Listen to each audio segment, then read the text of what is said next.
नमस्कार, बहुत स्वागत है आप सभी का। मैं हूं आपके साथ नैना यादव, लेकर हाजिर हूं हमारा खास शो पूछता है इंडिया। मिडिल ईस्ट में जंग चल रही है। 14 दिनों का सीजफायर हुआ। 14 दिनों के सीजफायर के 7 दिन बीत भी चुके हैं। मतलब अब और 7 दिन बाकी है। लेकिन आशंका ये जताई जा रही है कि सीजफायर के बहाने अमेरिका अपनी तैयारियों को और पुख्ता करने में जुटा हुआ है।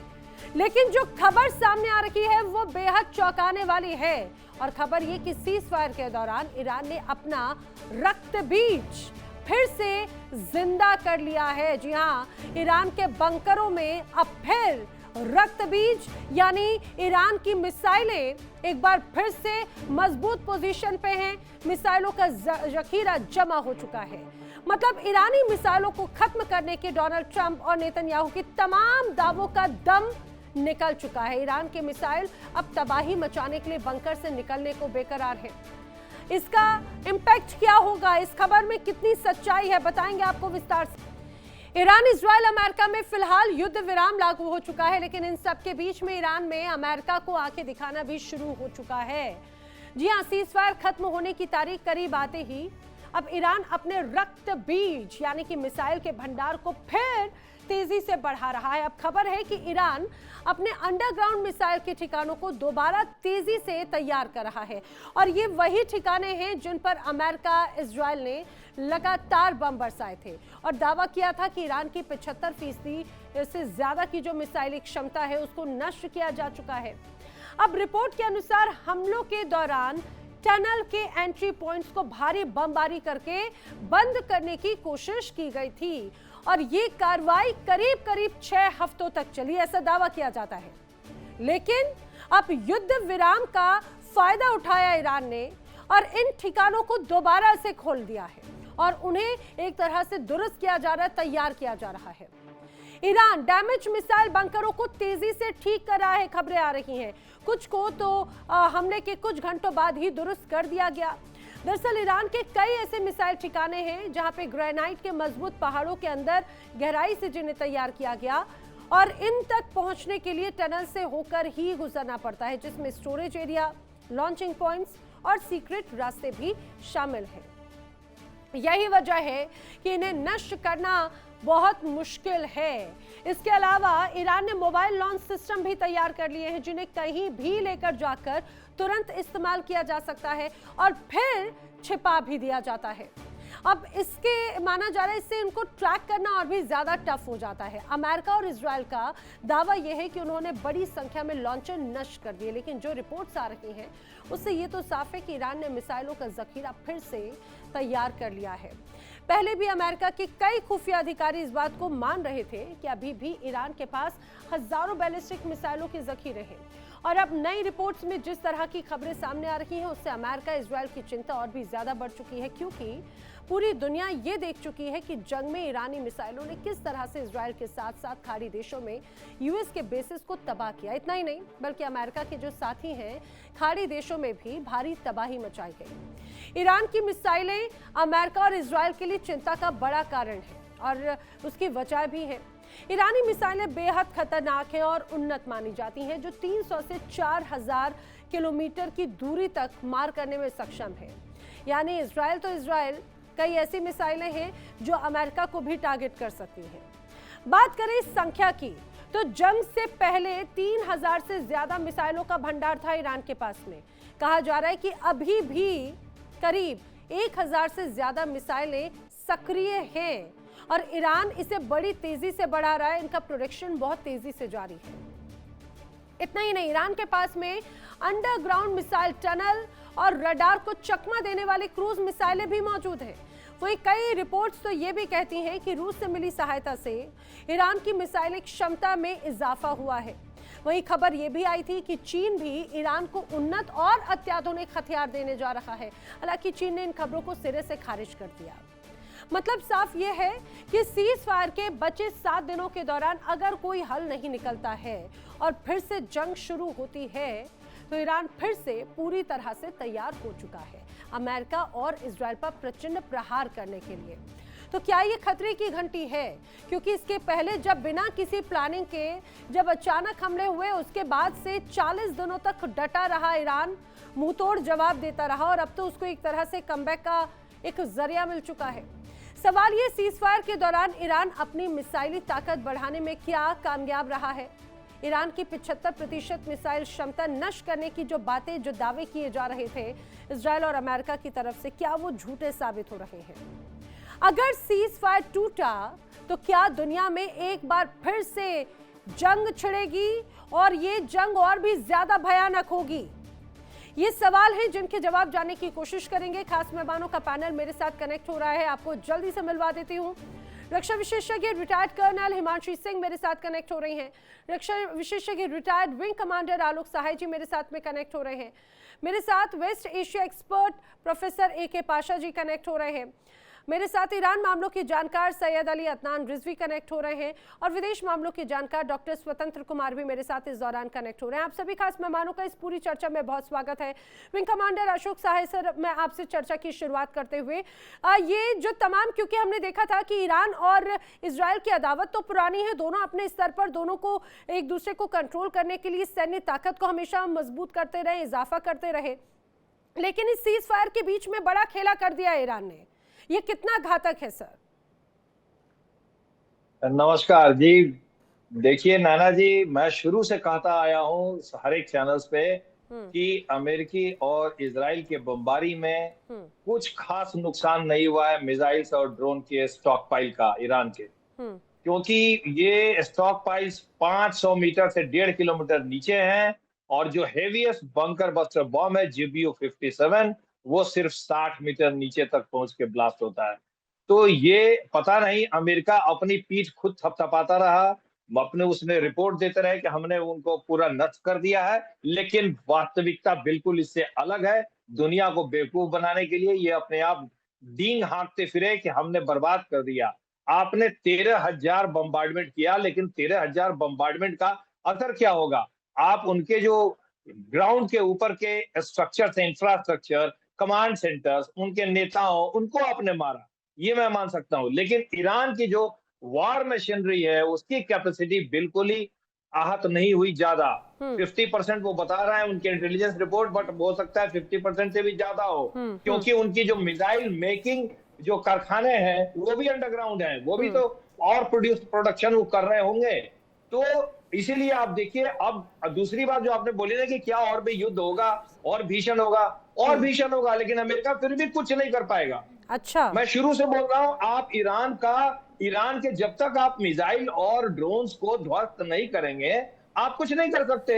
ईरान मारेगा, आराम से मारेगा, आप देखिएगा। ठीक है, ईरान समतल हो जाएगा और उसके ओवरग्राउंड फैसिलिटीज को आप बहुत तबाह कर देंगे, लेकिन वो अंडरग्राउंड सिटी से निकाल के सैकड़ों हजारों ऐसे आउटलेट्स हैं जहां से वो निकालेगा, लॉन्च करेगा, फिर अंदर घुस जाता है। तो वो तो ईरान बहुत बुरी तरह इनको पीटेगा। इसीलिए आप देखिएगा कि सऊदी अरेबिया के प्रिंस ने कल एक स्टेटमेंट दिया है कि अमेरिका को ग्राउंड अटैक की तैयारी करनी चाहिए, और अगर ईरान को निपटाना है तो अमेरिका को ग्राउंड में घुसना ही पड़ेगा और उसका बहुत ज्यादा नुकसान होगा अमेरिका का। इसीलिए ये स्थिति बड़ी अजीब बन गई है कि बिना ग्राउंड अटैक के ईरान का नुकसान ज्यादा होगा नहीं, और बिना ग्राउंड अटैक के ईरान जो है वो और जो उतना ही ताकतवर बना रहेगा, वो नुकसान करता रहेगा, और अमेरिका इसके लिए तैयार नहीं हो पा रहा है ग्राउंड में घुसने के लिए। तो ये बड़ी स्टेलमेट वाली सिचुएशन है। जी जो नाना जी जी सर, ये तो देखिए, क्योंकि इस सीज फायर का इस्तेमाल ये कहा जा रहा है कि बड़ी तैयारी के तौर पर कर लिया गया है। हिमांशी जी,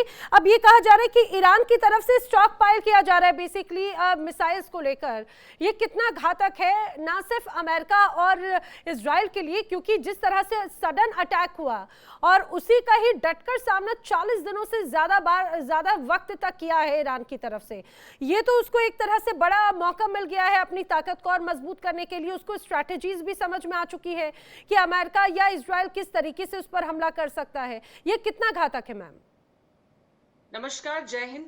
देखिए नैना जी, जब सीज फायर होता है तो वो एक पीस नहीं होती है, वो कंट्रोल्ड साइलेंस होता है with in 2 phases of conflict. और इस दौरान जो मिलिट्री भाषा में हम कहते हैं, जो आपकी रिग्रुपिंग होती है वो होती है। रिग्रुपिंग में आप क्या करते हैं, आप अपने सैनिकों को पुनर्गठित करते हैं, आप अपना गोला बारूद साजो सामान उसको दोबारा से देखते हैं, स्टॉक पाइल चेक करते हैं और नई रणनीतियां बनाते हैं। एंड डेफिनेटली ये जो 15 दिन का जो टाइम है, ये ईरान जानता है किस तरीके से इस्तेमाल करना है, क्योंकि एक कंट्री जिसने 40-45 साल से अमेरिका की प्ले बुक को स्टडी किया है और उसकी हर एक चीज के लिए तोड़ निकाला है, ये देख के कि उसने वियतनाम में क्या किया, इराक में क्या किया, अफगानिस्तान में क्या किया, लीबिया में क्या किया। तो जब इतनी बेहतरीन तरीके से उसने अगर उसको स्टडी किया है, तो ये 15 दिन बहुत, मुझे लगता है ईरान के लिए एक बून है, क्योंकि हमें पता है जो रिपोर्ट्स आ रही हैं इंटरनेशनल वाटर्स से, उसमें एक बहुत क्लियर सी चीज है कि चाइना की तरफ से कुछ ऐसे जहाज भी आए हैं जो बंदर अब्बास पे भी आए थे, चाबहार पे भी आए थे, जिसमें युद्ध संबंधित सामग्री थी। और जिस तरीके से अभी इनकी वार्ताएं चल रही हैं, अरागजी साहब भी शायद गए हुए हैं और लावरोव साहब भी चाइना गए हुए हैं, तो डेफिनेटली देखिए, ईरान समझता है कि उसके असली दुश्मन कौन है और उसके दोस्त कौन है। जिस तरीके से उन्होंने हार्मूज में भी लोगों को आना जाना अलाउ किया है और ये बता दिया है कि हमारी माइंस कहाँ कहाँ लगी हुई हैं। देखिए, वाटर माइंस लगाना और उनकी निगरानी करना बहुत मुश्किल होता है, स्पेशली जो इनके पास फास्ट अटैक बोट्स हैं, वो जिस तरीके से काम करती है। अमेरिका कहता है कि we have obliterated their navy, तो भाई आप इतना दूर क्यों खड़े हैं उनसे, नजदीक आइए थोड़ा सा। आपके पास तो सब कुछ है, आपके जहाज क्यों पीछे जा रहे हैं? क्योंकि they also have under water missiles. इनके पास सिर्फ ऐसा नहीं है कि जमीन से मार करने वाली मिसाइल हैं, बल्कि अंडर वाटर मिसाइल्स भी हैं जिनका इनको बेहतरीन तरीके से इस्तेमाल करना आता है। जो इनकी अंडरग्राउंड सिटीज है, वहां पे ऐसा नहीं है कि सिर्फ पुरुष काम करते हैं, इनकी महिलाएं बहुत अच्छे से पढ़ी लिखी हैं, वो भी मिसाइलें बनाती हैं। सो ये जो वेस्टर्न नरेटिव एक दिया जाता है कि नहीं वहां पे तो जी सब बुर्का है, कोई पढ़ता लिखता नहीं है, it is a very false westernise narrative. मुझे लगता है ईरान तैयार है, अगर उसके साथ दोबारा से इस तरह की कोई हिमाकत की जाती है तो उसका माकूल जवाब दिया जाएगा। जी। और मुझे लगता है अब इसीलिए डोनाल्ड ट्रंप पीछे खड़े हैं अपने टोल प्लाजा पे, और बहुत ज्यादा आगे आने की कोशिश नहीं कर रहे हैं कि जहां पे हॉर्मूज में चोक किया गया। देखिए, हॉर्मूज को चोक करके वो ईरान से ज्यादा चाइना को चोक करना चाह रहे हैं, क्योंकि लगभग 15 अरब जो बैरल्स है वो चाइना उनसे खरीदता था लगभग रोजाना। वो एक बहुत बड़ा प्रभाव पड़ेगा, लेकिन मुझे लगता नहीं कि अमेरिका इस समय चाइना से भी टक्कर लेना चाहेगा, जबकि ईरान के साथ उनके हालात इतने ज्यादा खराब हैं। मुझे लगता है जी। हिमांशी जी, देखिए वक्त बड़ा बलवान होता है कहा जाता है, और इस दौरान वक्त किसका बलवान है और किसका कमजोर है ये तो परिस्थितियां बदलती चली जा रही हैं। सीज फायर के दौरान पता चल जा रहा है, fragile cease fire. Pasha sir, इस फ्रिजाइल सीज फायर को किस रूप में देख रहे हैं? क्या ये मजबूत कर रहा है ईरान को या फिर मजबूती दे रहा है अमेरिका को? क्योंकि अमेरिका भी इतना कच्चा खिलाड़ी नहीं है, भले उसके युद्ध के इतिहास में बड़ी सफलताएं उसको नहीं मिली हो, लेकिन क्या इतना कच्चा खिलाड़ी अमेरिका की उसे ये नहीं समझ में आ रहा कि ये जो फ्रिजाइल सीज फायर है वो ईरान को मजबूती दे सकता है? बैकडोर एंट्री तो चाइना की भी हो चुकी है, भले वो इससे इनकार कर रहा हो। जी, धन्यवाद नैना जी। मेरे साथी पैनलिस्ट को भी नमस्कार। देखिए, कच्चा खिलाड़ी मैं मानता नहीं कि अमेरिका है, वो काफी मजबूत खिलाड़ी है और बहुत पुराना खिलाड़ी है, और ये जंग जो है पहली जंग नहीं है जो अमेरिका लड़ा है। ऐसी जंग जो कई इलाकों में, एशिया, अफ्रीका, सभी जगह वो लड़के काफी एक्सपीरियंस है। देखिए, इसमें कोई शक नहीं है कि जो भी आप कहें, ईरान के पास काफी मिसाइल्स हैं अभी, शॉर्ट रेंज, मीडियम रेंज और हाइपरसोनिक और क्रूज मिसाइल्स हजारों की तादाद में हैं। हमें ठीक से आंकड़े किसी को पता नहीं, किसी को भी पता नहीं, अमेरिका को भी पता नहीं, इजराइल को भी पता नहीं, सिर्फ अंदाजा लगा सकते हैं कि इतने हो सकते हैं बहुत। लेकिन जो उनकी क्षमता है, कितने किलोमीटर जा सकते हैं, अब उसके बारे में पता चला है कि खाड़ी के देशों में कितने किलोमीटर की या इजराइल की कितने किलोमीटर में जा सकते हैं। ये देखिए, जो आपने जिक्र किया है ये एक तरफा है, और मैं आपको बता दूं कि अमेरिका भी जो है दिन रात गोला बारूद, हवाई जहाज और हर किस्म के हथियार जो है इजराइल को भी दे रहा है, और खाड़ी में भी लगा रहा है, चाहे वो कुवैत में हो, बहरीन में हो, वो अल उदैद बेस कतार में हो, या सुल्तान एयर बेस सऊदी में हो, या यूएई में हो। ओमान को छोड़ के सभी इलाकों में जो है वो दिन रात हवाई जहाज C-130 हरक्यूलिस प्लेन जो है उसमें हजारों के टन का गोला बारूद और मिसाइल्स और हर किस्म के हथियार जो है लाए जा रहे हैं, अनलोड किए जा रहे हैं। और ये खाड़ी के देश अभी भी संभले नहीं, वो अमेरिका के साथ इतनी मजबूती से जुड़े हुए हैं, या तो वो निकलना नहीं चाहते या उनको ट्रैप किया गया है। तो ये खाड़ी के देश अभी भी ईरान के हमले का निशाना बन सकते हैं। देखिए, मेरा मानना है कि अब ट्रंप जो है, जो 3-4 दिन की जंग में पूरा ईरान का लीडरशिप और रजीम चेंज करने वाले थे, वो तो कामयाब नहीं हुआ है। और 40 दिन में ईरान बता दिया कि वो क्या कर सकता है, चाहे वो नेवी में हो, सी में हो, एयरफोर्स में हो या कहीं भी हो। तो अब मेरे ख्याल से जिस तरीके से इम्पैक्ट हुआ है अमेरिका के अंदर ही, सबसे बढ़ के मागा के जो उनके सपोर्टर्स हैं वो कम है, तेल की कीमतें बढ़ गए हैं, इन्फ्लेशन बढ़ गया है और स्टॉक मार्केट में इतना खसारा हुआ है कि हर एक अमेरिकी परेशान है। और उसके अलावा जो है पूरे दुनिया से वो अलग थलग हो गए, ना एक यूरोपियन देश, ना नाटो देश, ना ऑस्ट्रेलिया, कोई भी उनकी मदद करने के लिए तैयार नहीं है। तो उनका इमेज भी जो है काफी कमजोर हो गया है इस जंग से कि उन्होंने कुछ हासिल नहीं किया है बोल के। हालांकि वो बार बार बता रहे हैं कि हमने ईरान की नेवी को तहस नहस कर दिया और लीडरों को मार दिया और विक्ट्री हो गई, कामयाबी हो गई बोल के। ये असलियत कुछ और है जो अमेरिकी अवाम और पूरे दुनिया के अवाम जानते हैं। तो इस लिहाज से जो है अमेरिका मेरे ख्याल से सीज फायर या तो आगे बढ़ाएगा या तो नई बातचीत के जरिए इस जंग से निकलना चाहता है और अपना जो कुछ भी इमेज है उसको बहाल करना चाहता है। देखिए, कल उन्होंने एक बहुत बड़ी महत्वपूर्ण मीटिंग व्हाइट हाउस में बुलाई मिलिट्री के जनरल्स को और उनको हिदायत दिया कि जल्द से जल्द आप तैयारी करें, हमारा नेक्स्ट निशाना कुबा है। कुबा के ऊपर वो हमला करना चाहते हैं क्योंकि यहाँ इनकी दाल नहीं गली है ईरान में और खाड़ी में। तो इस लिहाज से वो जंग ईरान के साथ खत्म करना चाहते हैं, सुलह करना चाहते हैं। लेकिन मुझे ये डर है कि जैसा ईरान पे इजराइल और अमेरिका दोनों मिलकर हमला किए थे, अब अमेरिका अलग होना चाहता है, अपने नुकसान को कम करना चाहता है। लेकिन इजराइल जो है, जो गाजा में कर रहा है, लेबनान में कर रहा है, इस सीज़फायर को मान के अमेरिका की 1-2 दिन के लिए बात मानेगा। लेकिन बाद में मुझे डर है कि ये जो 35 ठिकाने हैं जो नेतन्याहू बोल रहे हैं कि ईरान में अभी भी बाकी हैं, जिसकी क्षमता हम कम करना चाहते हैं, उस पर निशाना दागेंगे और उसके जवाबी हमले में ईरान भी जो है इजराइल पे भी हमला करेगा और हाइपरसोनिक लेकिन जो सर भी ये तो फिर भी जो जब अगर आप और हम यहाँ पर एनालिसिस कर रहे हैं तो ये ईरान हो या अमेरिका या इजराइल के एक्सपर्ट्स भी इस बात को बखूबी जरूर जानते हैं। लेकिन जिस तरह से अभी परिस्थितियां हैं, टाइम बाय किया जा रहा है और ऐसा लगता है कि इसी बात की एक्सपेक्टेशन पहले भी थी, बहुत ज्यादा अतिशयोक्ति या हैरानी हो नहीं रही है। सैयद अली अदनान रिजवी, लेकिन मुझे इस बात को जरा भी समझाइएगा कि जिस तरह से अभी तमाम परिस्थितियां हैं, ये इसमें कोई शक नहीं कि ईरान हमेशा से इस तरह की परिस्थितियों के इर्द गिर्द हमेशा रहा, इसका सामना करना पड़ता रहा है। लेकिन ईरान को डैमेज बहुत ज्यादा हुआ है। मुश्तबा खामनेई अब हील कर रहे हैं, ऐसी जानकारियां तो सामने आ रही हैं, लेकिन हील किस रूप में हो रहा है ये कोई नहीं जानता। और दूसरी बात ये कि अभी भी अपनी शर्तों पर ही अड़े रहेंगे, क्योंकि जिस रूप में डैमेज किया जा रहा है उसे उबर पाना भी बहुत मुश्किल है। सदियां लग जाएंगी, दशकों लग जाएंगे। जी नैना जी, बहुत शुक्रिया आपका, सारे पैनलिस्ट को, और आपको सलाम अर्ज है।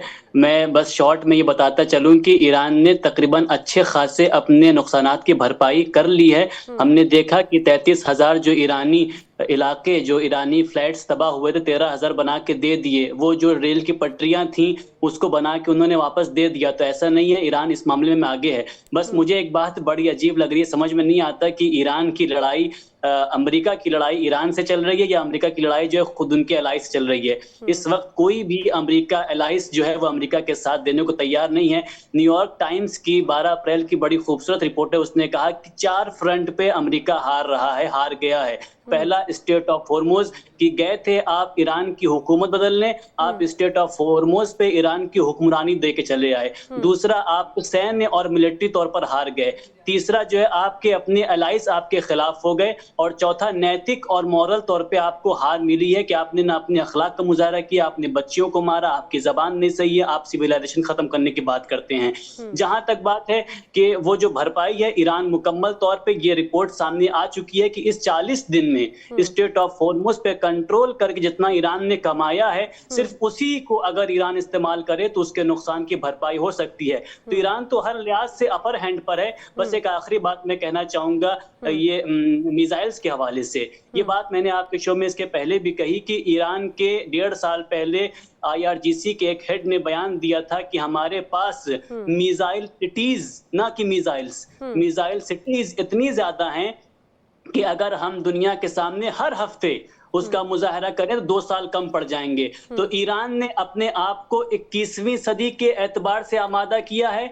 अमेरिका जो हथियार लेकर लड़ रहा है वो 20वीं सदी का है। जो हथियार अमेरिका ने वियतनाम में इस्तेमाल किया, जो हथियार इराक में इस्तेमाल किया, जो हथियार उसने अफगानिस्तान में हथियार इस्तेमाल किया, 20वीं सदी के हथियार को वो आज ईरान के खिलाफ इस्तेमाल कर रहे हैं। और ईरान जो है वो एक कदम आगे 21वीं सदी के हथियार से उनका जवाब दे रहा है। तो अगर जंग दोबारा होती है तो फिर ईरान जो है अमेरिका को मुंह की खिलाएगा। देखिए बात यह है सैयद अली अदनान रिजवी साहब, इसमें कोई शक नहीं स्मार्ट प्ले किया है ईरान ने, लेकिन अमेरिका भी वही बात जो पाशा जी भी बोल रहे थे कि तक कच्चा खिलाड़ी है नहीं अमेरिका, उसे भी बखूबी अच्छे से, हाँ ये मिस कैलकुलेशन जरूर हो सकता है डॉक्टर स्वतंत्र कुमार जी, ये मिस कैलकुलेशन अमेरिका का जरूर हो सकता है, लेकिन जो तमाम परिस्थितियां हैं उसको कमतर आंकना नहीं चाहिए। मैं सवाल का जवाब लूं, लेकिन शायद इसी बात को लेकर साहे सर कुछ कहना चाह रहे। Sir quick reaction please. जी नैना जी, मैं ये कहना चाहता हूँ कि इसमें कोई शक नहीं है कि ईरान जो है वो बहुत ही कुटिल तरीके से, बहुत ही एक्सीलेंट प्लानिंग से उसने अपने मिसाइल्स और ड्रोन्स की रक्षा की है। पहले से प्लान करके रखा हुआ था। लेकिन ये कहना कि अमेरिका को वो हरा देगा और अमेरिका उसका कुछ नहीं कर पाएगा, इस पर मैं थोड़ा सा असहमत हूँ।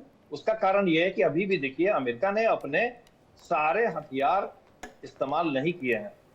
अभी भी उसने आपके बहुत सारे संयंत्रों पर ईरान के आक्रमण नहीं किया है। क्या आप समझते हैं कि अगर वो 13,000 बमबारी कर सकता है तो खर्ग आइलैंड के आपके प्लांट को उड़ा नहीं सकता है बमबारी से? जिस दिन चाहेगा 2 मिनट में, 5 मिनट में उड़ जाएगा, वो बर्बाद हो जाएगा। तो लेकिन उसने अभी वो रास्ता अख्तियार नहीं किया है कि जिससे आम ईरानी, फिर ईरान की आम जनता जो है वो दशकों तक प्रभावित होगी और ईरान उभर के सामने नहीं आ पाएगा। वो तेल कैसे बेचेगा? तेल कैसे बेचेगा? और सर इसी बात को तो नफ्स तो पकड़ लिया। मैं रिएक्शन लूं, लेकिन मैं एक बार डॉक्टर स्वतंत्र कुमार का रिएक्शन ले रही हूँ। डॉक्टर स्वतंत्र कुमार, ईरान का ये जो कॉन्फिडेंस नजर आ रहा है पिछले कुछ वक्त से, हालांकि ईरान अपने हमेशा सारी चीजों में मजबूत रहा, आर्थिक प्रतिबंध तमाम स्तर पर लगाए जा चुके हैं अमेरिका के साथ साथ जो मिडिल ईस्ट की कई ऐसी कंट्रीज हैं उनके माध्यम से भी, लेकिन एक बार फिर से बड़ी शानदार तरीके से कमबैक करने की तैयारी की जा रही है। अब वो वाकई में तैयारी है, जख्मी है, या फिर ये एक परसेप्शन क्रिएट किया जा रहा है?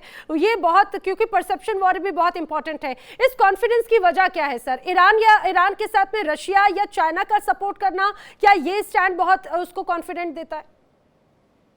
नैना जी देखिए, ऐसा है कि ये सारा जो मैटर है ईरान वाला, स्पेशली ईरान ने लड़ाई बड़े अच्छे से लड़ी है, इसमें कोई दो राय नहीं। सारे एक्सपर्ट्स की इस बात से मैं पूरी तरह सहमत हूँ। बड़े अच्छे से उन्होंने अमेरिका जैसे कंट्री को कन्फ्रंट किया जो दुनिया की सबसे बड़ी सुपर पावर है। That is fine. लेकिन हम उसे किसी भी तरह से अमेरिका की जो आर्मी है और उसकी जो पावर है, सैन्य क्षमता है, उसके साथ कंपेयर नहीं कर सकते। तो सहाय साहब की इस बात से मैं पूरी तरह सहमत हूँ। अमेरिका के पास फार सुपीरियर वेपन्स और काफी बड़ी क्षमता है। सैन्य क्षमता की बात करें, दुनिया की नंबर 1 आर्मी वो कैरी करता है। तो ईरान ने बड़े अच्छे से कैरी की है अपनी सारी लड़ाई और बड़ी बहादुरी दिखाई है। दैट शुड बी अप्रिशिएटेड, क्योंकि एक ग्लोबल पावर के सामने आप इस तरह स्टैंड कर गए, बहुत बहुत बड़ी बात है। Now we come to the second point. दूसरी बात यह है कि वर्तमान परिस्थिति क्या है, ये जानना महत्वपूर्ण है। वर्तमान परिस्थिति ये है कि ईरान इस समय डेफिनेटली दबाव में है, उतना ही दबाव में है जितना अमेरिका।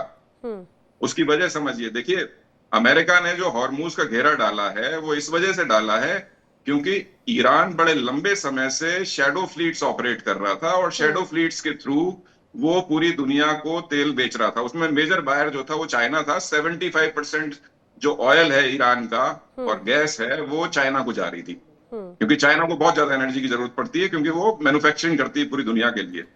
तो वो जो कहीं ना कहीं एनर्जी एक्सपोर्ट होती थी ईरान से, उस पे एक बैरियर लगा दिया अमेरिका ने। और ये सोची समझी रणनीति है कि जब ये बैरियर लगेगा तो कहीं ना कहीं जो आर्थिक मदद मिल रही थी चाइना से वो रुक जाएगी, क्योंकि जब आप भेज ही नहीं पाएंगे सामान तो आर्थिक मदद कहां से आएगी। अब एक अल्टरनेट रास्ता आपके पास जो बचता है वो कैस्पियन सी है, जो आपके बैक साइड में है।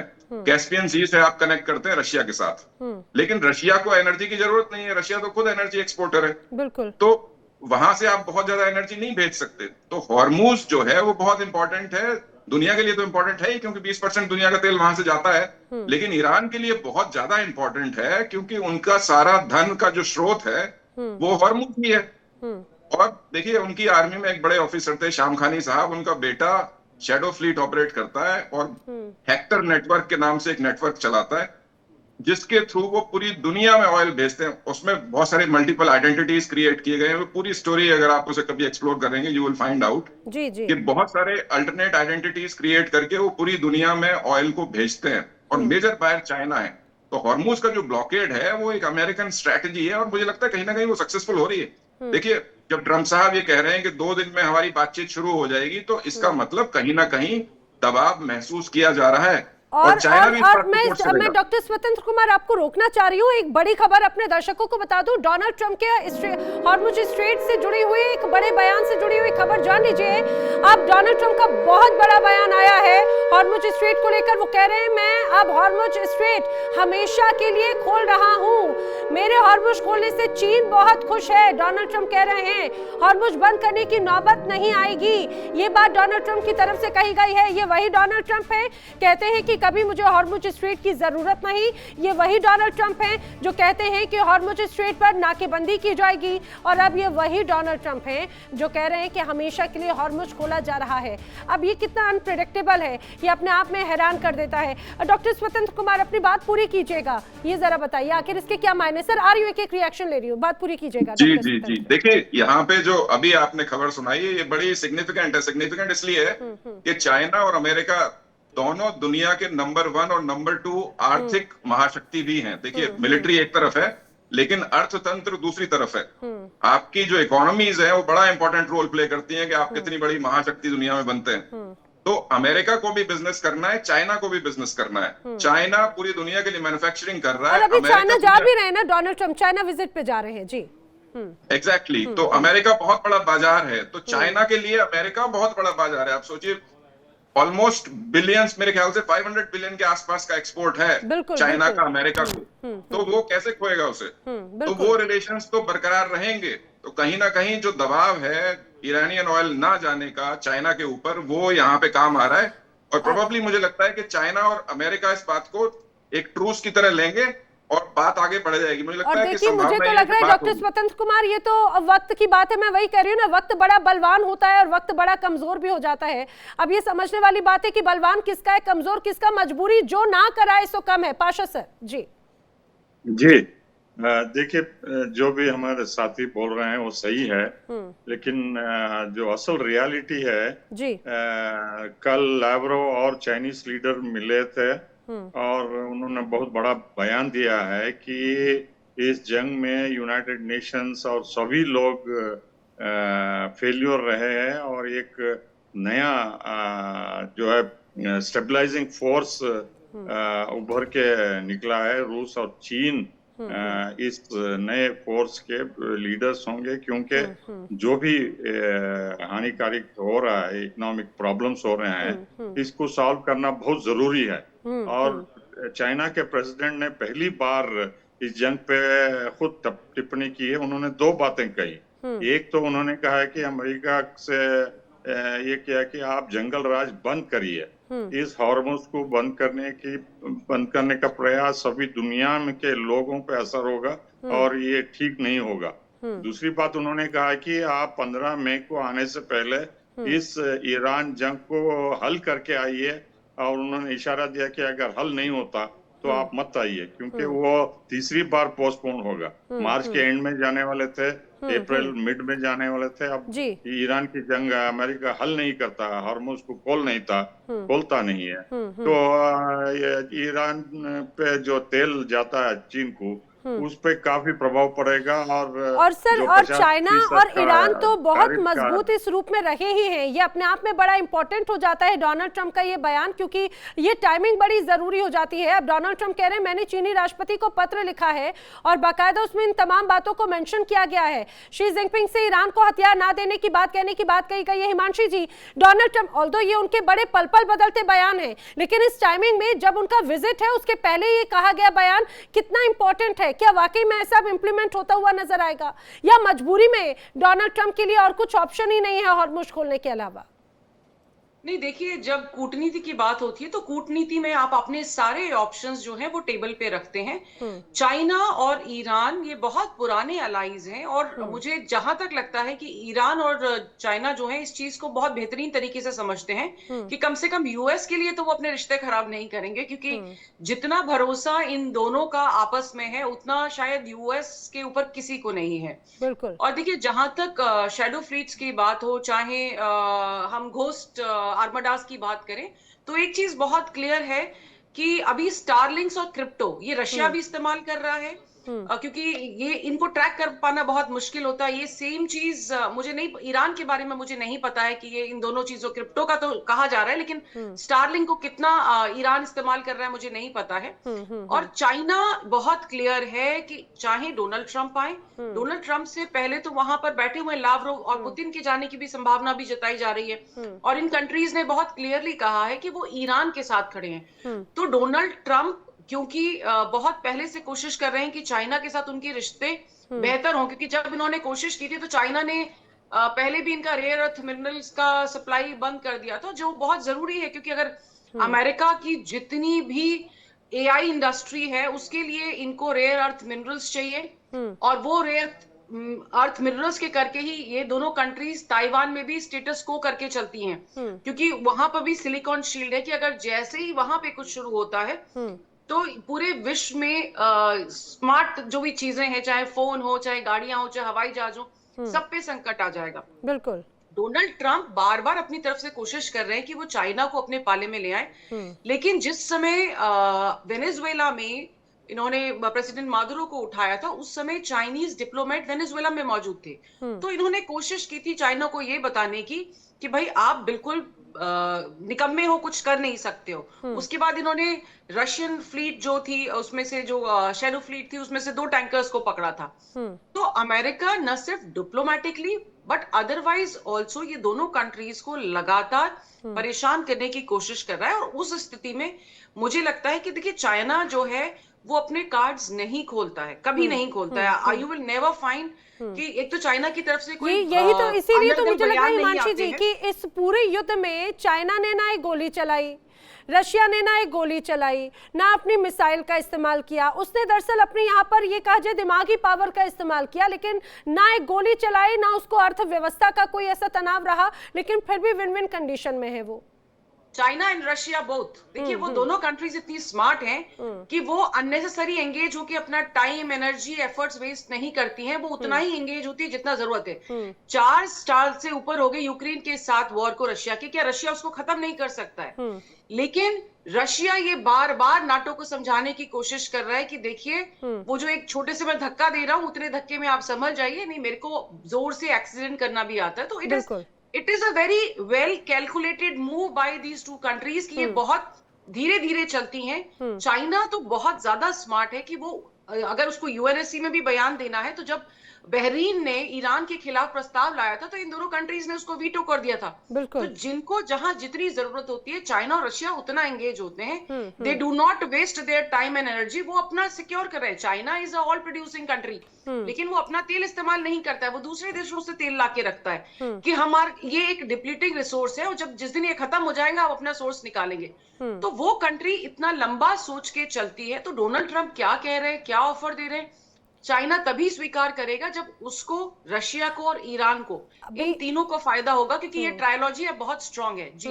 हाँ, हालांकि वही बात है कि अभी नेगोशिएशन वाली बात है। नेगोशिएशन के तौर पर देखा जाए तो अमेरिका के पास में खोने के लिए बहुत कुछ ज़्यादा यहाँ पर नज़र आता है, लेकिन जो भी तमाम परिस्थितियाँ नज़र आती हैं उनको लेकर ये ज़रूर कहा जा सकता है कि अमेरिका नेगोशिएट करने की कोशिश में। सैयद अली अदनान रिजवी जी, आप पहले भी इसी बात को दोहरा रहे थे और इसमें कोई शक नहीं, ये तो ऐसा लगता है कि ईरान का एक ख्वाब था जो 2026 में वो ख्वाब पूरी तरह से मुकम्मल भले हो या ना हो, कुछ परसेंट जरूर खुश हो आपको करके हुए जा रहा है, क्योंकि डोनाल्ड ट्रंप पहले लगातार जो बातें कहते रहे अब वो तमाम चीजों को लेकर बैकफुट पे नजर आ रहे हैं इन तमाम परिस्थितियों के साथ में।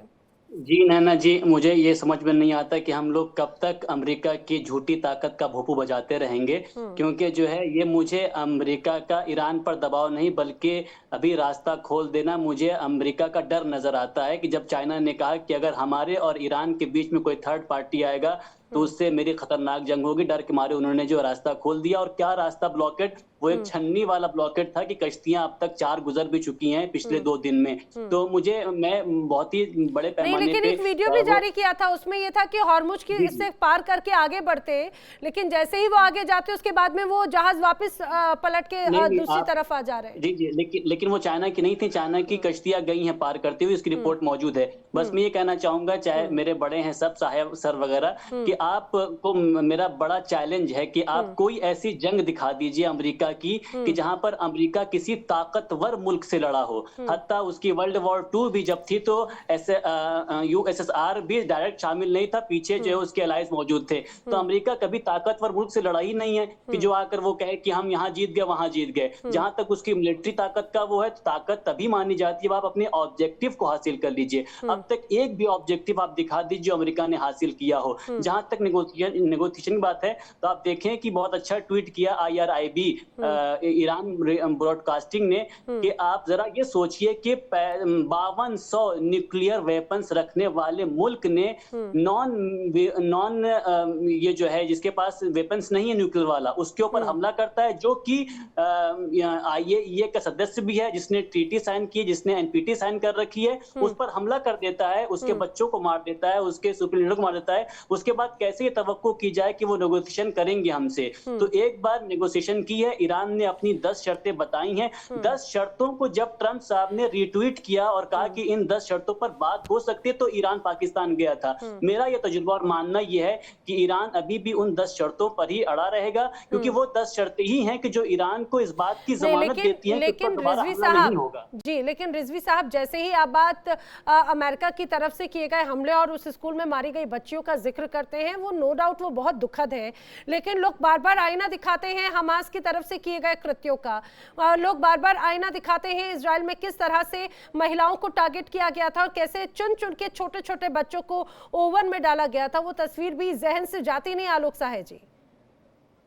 जी हाँ, ये बात मैं आपको बता रहा हूँ कि मीडिया परसेप्शन किस तरह से बनाते हैं लोग, कुछ लोग, ये पूरा वर्ल्ड वाइड आप देखिए, ये देखिए जहाज पर बच्चियों के फोटो और बैग लगा के किस तरह से मार्केटिंग किया गया। बहुत गंदी बात है। 168 बच्चियां बेचारी मारी गई, मासूम जानों का क्या ये था, ये तो बिल्कुल गलत बात है। लेकिन इसको मार्केटिंग करना, ओपिनियन भाई 1200 लोग मारे गए थे ना वहाँ, क्या वहाँ 168 औरतें और बच्चे नहीं मारे गई थी? उससे ज्यादा मारे गए थे 2023 के हमास अटैक में। क्या इस तरह से मार्केटिंग हुई थी? नहीं हुई थी। तो वो जो मारा गया वो सही था, ये मारा वो गलत है। युद्ध में इस तरह की चीजों को इस्तेमाल करना, बच्चियों का, औरतों का, ये निहायत ही वाजिबन है। ये चाहे वो ईरान के द्वारा हो या अमेरिका के द्वारा हो। ये देखिए, आप मैं कह लूं पहली बात, आप कहिएगा उसके बाद। और ईरान ने खुलेआम अब ये स्वीकार लिया है कि हमास और हिजबुल्लाह उसका संगठन है। तो हमास के जितने भी एक्शंस होते हैं उसके लिए ईरान एक बराबर का जिम्मेवार है। ईरान का वो हक माना जाता है कि वो ईरान करवा रहा है। तो देखिए, इस तरह दूसरी बात मैं आपको बताऊं, आपने जो बात की ना स्ट्रेट ऑफ हॉर्मुज पे, स्ट्रेट ऑफ हॉर्मुज पे जिस तरह से अमेरिका ने अपना ब्लैंकेट, जिस समय ब्लॉकेट लगाया, जिस समय खबर आई कि उसके जहाज वहां मूव कर गए, आप देखिए उसी समय बैकडोर डिप्लोमेसी काफी तेजी से एक्टिव हो गई।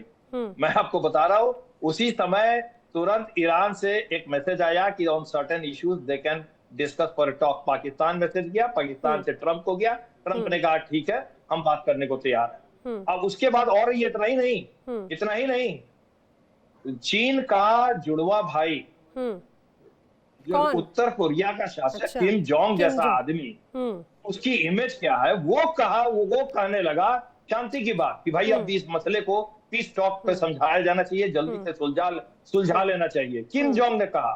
तो आप देखिए अमेरिका ने दुखती रग पर हाथ डाला, इसमें कोई शक नहीं है। और मैं मानता हूं कि ये और सर सभी एक साथ नजर भी आ गए। रिजवी जी भी आपकी इस बात पे कुछ रिएक्ट कर रहे हैं। जी रिजवी जी बस मैं यही कहना चाहूंगा कि ये कोई ऐसी खबर जो ऑथेंटिक हो उसी पर हम लोग बात करें। 90% सर 90% ईरान से चाइना सामान जाता है और चाइना सामान आता है। तो जब आप चाइना का ही जहाज नहीं रोक रहे हैं तो फिर ईरान का कहां से आप नुकसान कर पा रहे हैं? ये ब्लॉकेड जो है वो अमेरिका के डर की अलामत थी। अमेरिका आगे आया ही नहीं। अगर अमेरिका नेवी बहुत ही ताकतवर है तो दूर क्यों खड़े ब्लॉकेड कर रहे हैं? आप नजदीक आइए, आप उसको खुलवा लीजिए। 45 दिन तक आप नहीं खुलवा पाए तो आप दूर खड़े, तो कम से कम इतना तो हम माने, इतना तो हमारे अंदर बुद्धि आए, इतना तो हम समझ लें कि भाई अमेरिका में कम से कम ये तो ताकत नहीं है ना कि वो जाकर खुलवा सके।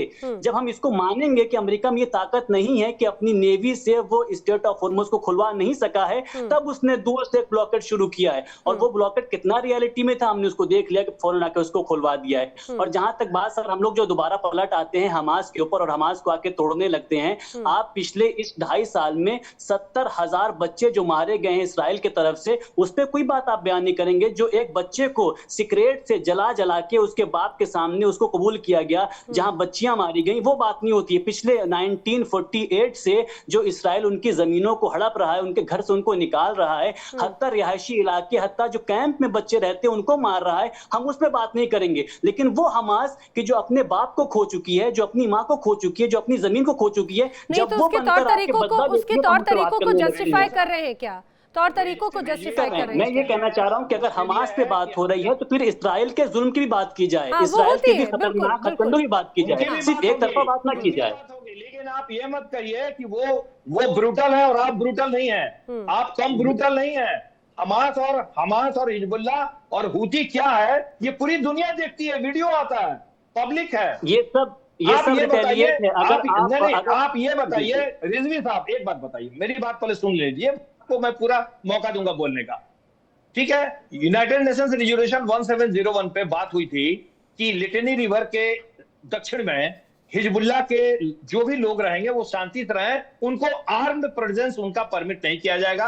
और इस शर्त पर इजराइल वापस आ गया, छोड़ दिया उसने दक्षिण लेबनान। वहां पर क्यों फिर Hezbollah armed presence arm centre बनाया रहा है, क्यों वहां से आक्रमण कर रहा है? बताइए, तो इजराइल मारेगा नहीं? आपको इसका मतलब खबर ही नहीं है। आपने ये देखा ही नहीं कि पिछले इस 10 सालों में अमेरिका के कहने पर इसराइल अंदर आता चला रहा है। अभी जो इसराइल ने हमला किया, अब नेतन्याहू कहाँ है इस टाइम? नेतन्याहू लुबनान में कैसे घुस गए? जी उसी लुबनान की बात कर रहा हूँ, दक्षिण लबनान की, मैं बेरूत की बात कर रहा हूँ, बेरूत में क्यों नजर खड़े आते हैं आपके? जो वो तो आप घुसा है ना, जहाँ हिजबुल्लाह के आर्म सेंटर के खिलाफ घुसा है ना, आर्म सेंटर हिजबुल्लाह के बाद क्यों आपने परमिट किए? यानी ये चाहते हैं कि हिजबुल्लाह कोई जवाबी कार्रवाई ना करे और इसराइल जो है वो अपना हथकंडा अपनाए। इसराइल ने बाकायदा जो इसराइल ने जो मैप पेश किया है सर, वो मैप किस चीज का है? ये जो ग्रेटर इसराइल है उसमें लुबनान आता है कि नहीं आता है? तो वो चाहते हैं कि हम दे दें उसको। तो हम ये ऐसी बहस है जिसमें आप शायद नहीं मानेंगे क्योंकि आप सोशल मीडिया से आपका दिमाग बन रहा है, इसलिए मैं बस ये कहना चाहूंगा। जी आप ये कह रहे हैं, रिजवी साहब आप ये कह रहे हैं कि इजराइल मैप में दिखा रहा है, ग्रेटर इजराइल की बात कर रहा है। अरे साहब आप तो दक्षिणी लेबनान में गया नहीं ना, वो दक्षिण लेबनान नहीं जा रहा था। इस वक्त ये बताइए जो नेतन्याहू ने फोटो शायर की है वो लेबनान में खड़े होकर शायर की है। बताइए कब गया है रिजवी साहब, बताइए कब गया है, कब घुसा है दक्षिण लेबनान में? अभी इजराइल कब घुसा है बताइए? अभी 3 दिन पहले की वीडियो आपने इसके बाद देखी नहीं है सर? किस लिए घुसा है?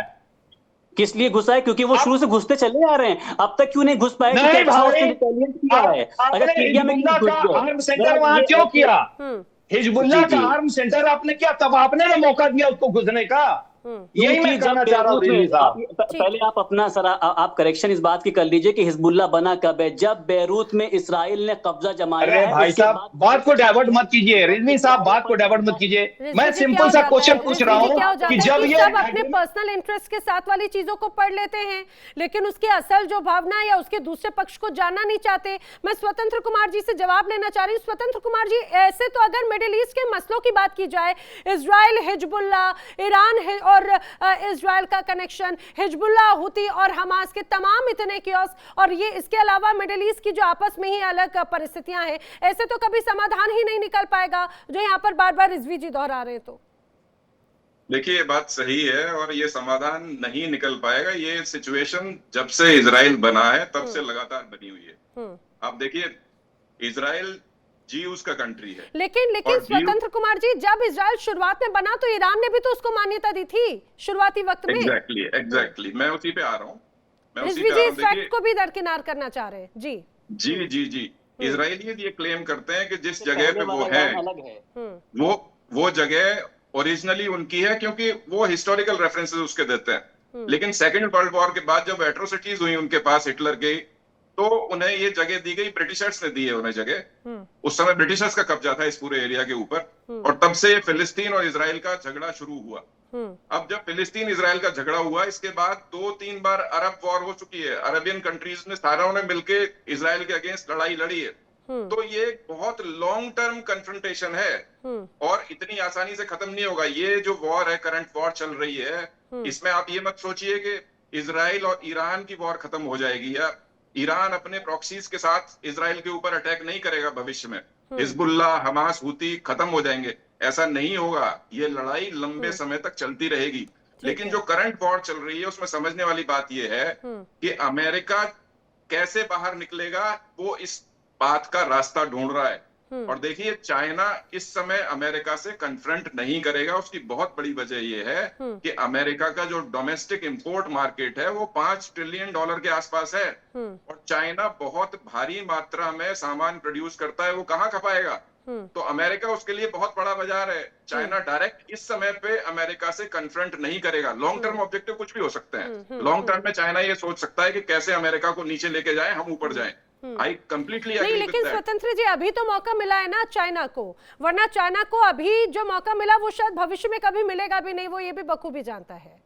नैना जी आपकी बात सही है, लेकिन ट्राई टू अंडरस्टैंड कि एट दिस मोमेंट जब अमेरिका में बाजार इतना बड़ा है और दूसरे बाजार उतने बड़े नहीं हैं, और चाइना लगातार भारी मात्रा में प्रोडक्शन कर रहा है, तो उसे वो बाजार चाहिए। आप देखिए जब ट्रंप ने टैरिफ्स लगाए चाइनीज के ऊपर, तो उन्होंने अल्टरनेट मार्केट्स के थ्रू अमेरिका में सामान डाला। उन्हें अमेरिकन बाजार की जरूरत है, तो डायरेक्ट कन्फ्रंटेशन में अभी नहीं पड़ेंगे। उनका लॉन्ग टर्म गोल डेफिनेटली ये है कि उन्हें अमेरिका को हराना है, आगे जाना है उससे।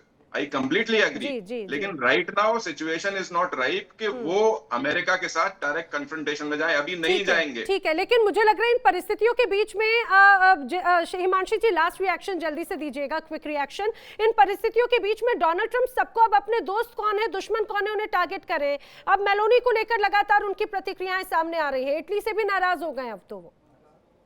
जी देखिए, Donald Trump is a very very transactional man. जहां उनके साथ में आप बराबर का संबंध रखना चाहेंगे या उनके फायदे का संबंध रखना चाहेंगे तो वो खुश रहते हैं। द मोमेंट यू क्वेश्चन जो वो गलत कर रहे हैं तो वो उस चीज को बर्दाश्त नहीं कर पाते। और जिस तरह से इन्होंने नाटो को बदतमीजी से, सब उनके जो नेता हैं उनके साथ में बदतमीजी की थी और उनको बताया था कि भाई आप लोग किस लायक ही नहीं हो, तो उनको लगा था कि कभी उनको जरूरत नहीं पड़ेगी। उन्होंने जेलेंस्की को भी बताया था, एंड जेलेंस्की ने ये चीज कही थी कि आपको एक ना एक दिन हमारी जरूरत पड़ेगी। तब डोनाल्ड ट्रंप ने कहा था we will never need you. देखिए अमेरिका के पास में माइन स्वीपर्स नहीं है, और माइन स्वीपर्स के बिना वो हॉर्मुज की खाड़ी को नहीं खोल सकते हैं जो नाटो कंट्रीज के पास में है। तो नाटो कंट्रीज की उनको माइन स्वीपर्स के लिए भी जरूरत है। और जो हम अभी थोड़ी देर पहले डिस्कशन कर रहे थे, तो अगर आपने द मर्चेंट ऑफ वेनिस पढ़ा हो शेक्सपियर का, तो उसमें भी ज्यूज और ईसाइयों की नफरत को कितनी खुली तरीके से दिखाई। देखिए ये आज की लड़ाई नहीं है, and Middle East has always been a boiling pot,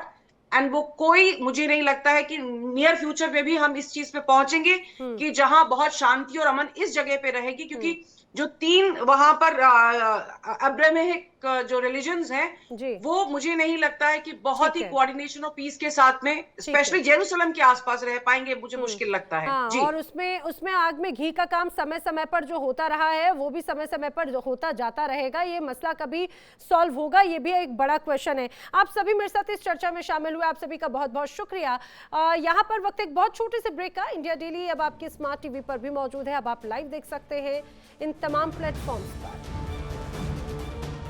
देखिए इंडिया डेली 24/7 अब आपके स्मार्ट टीवी पर। इंडिया डेली मौजूद है सभी डिजिटल प्लेटफॉर्म पर लाइव और लगातार।